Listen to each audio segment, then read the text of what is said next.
The first step is practice. Practice is vital. I took it serious, so much so that I made almost no content during the time that I was practicing to become a good drifter. I also operated at a very high level on Forza Motorsport over the years. Probably the past 15 years, I have been an absolute controller Forza nerd. I told myself that I wanted to be an ultimate drifter on a steering wheel.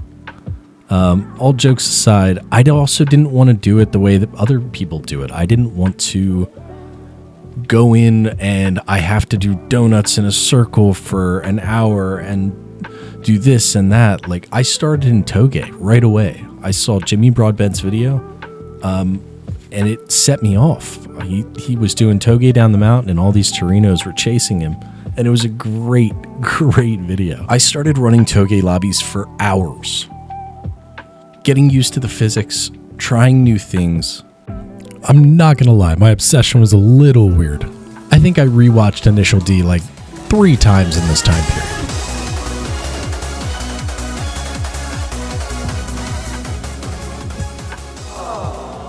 So there was still some work to be done.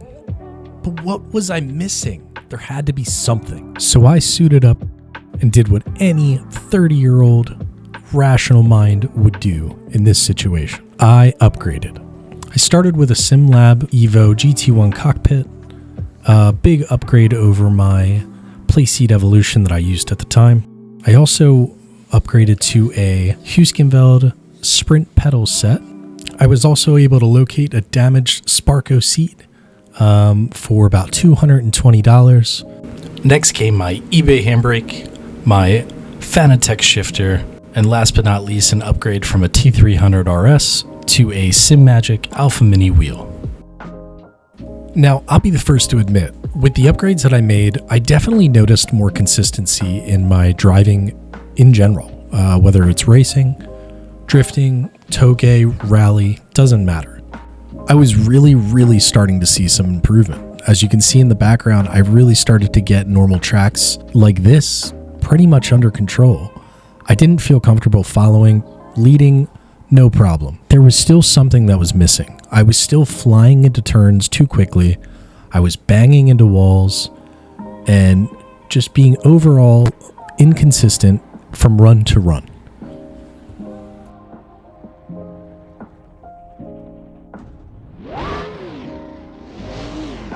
Then one day, it clicked. I remember the day like it was 2 months ago. We have sim rigs at our work. Not great for drifting. No e-brake, shifter, GT wheels, you know the deal. But usable. They were definitely usable. I was watching my fellow coworker, who was actually an FD pro for a short time. Shout out Jeff. I always saw him using his left foot to transition and slow himself into turns. I was astonished. The thought had never even crossed my mind. It took me about 2 weeks to really understand when and where to use the left foot brake. And again, this is me playing every day, full-time job, but every single night, put my daughter down and put my wife to bed and sit there and figure it out. Initially, I started using it for every turn, for every transition, on every track, in almost every situation. I didn't find out really until later that that's not ideal and not the way that it should be done. Now, you might be asking, Tyler, why are you telling me this? I've heard of left foot braking. I know what that is. But how did you learn it? I learned by racing. I delved headfirst into F1 racing, Toge racing, GT racing, all different styles, to really understand and learn my rig that was under me. I wanted to be good at everything. I didn't want to just be good at drifting. I wanted to be able to hold my own in any lobby that I got in. It was only later that I found I was in the top 1%. I was running faster times on every downhill than 99% of other people in the lobby. Nobody cares! But again, that all came through practice. Toge Life 1 was absolutely crucial to my learning. I learned heel toe. I learned left foot braking. I learned racecraft on such tight tracks to be able to pass people, that is a skill that is learned. You are not going to have that immediately. You need to spend time and countless hours. Now here's why racing is important. When you go from racing a very fast car to a super slow drift car, time basically stands still. When you make that switch immediately, you have time to think, you have time to react. Everything feels like it's coming at you slower. Now personally, I think that left foot braking is where it started to all make sense to me. I think switching back and forth between drifting, racing, toge, rally, GT racing, IndyCar racing, so many different forms and styles of racing. I actually found a new love, V8 supercars. I absolutely love V8 supercars, and I would love to drive one in real life. Obviously, that's not going to happen.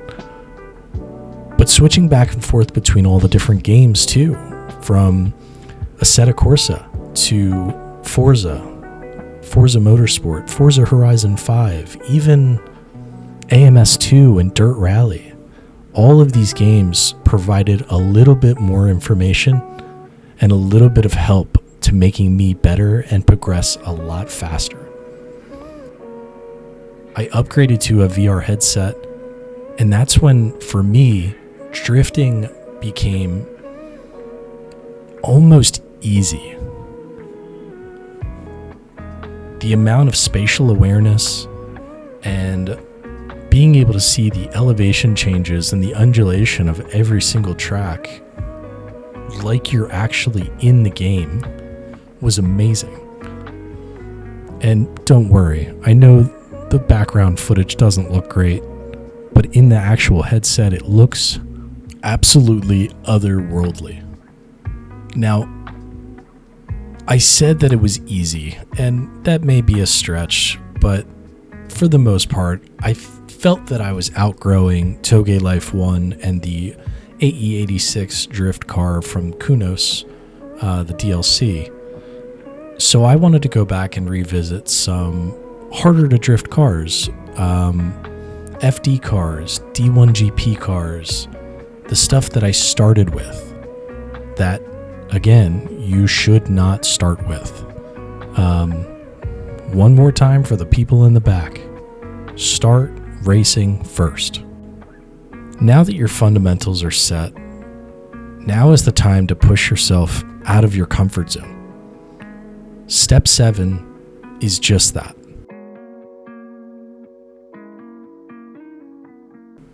Revisit cars that you previously couldn't drift. You know, I'm not saying go out of your way to make a bad mod drift. I mean, go drive the 1200 horsepower VDC car. Go jump in a super high horsepower tandem lobby. Go run the gambler with people. This is the kind of things that are going to push you to that next level and make you feel comfortable. And you're going to make mistakes. It's going to happen. Trust me, I have not ran into a single person in an online lobby that has given me a hard time in my transition and making mistakes. You will get better.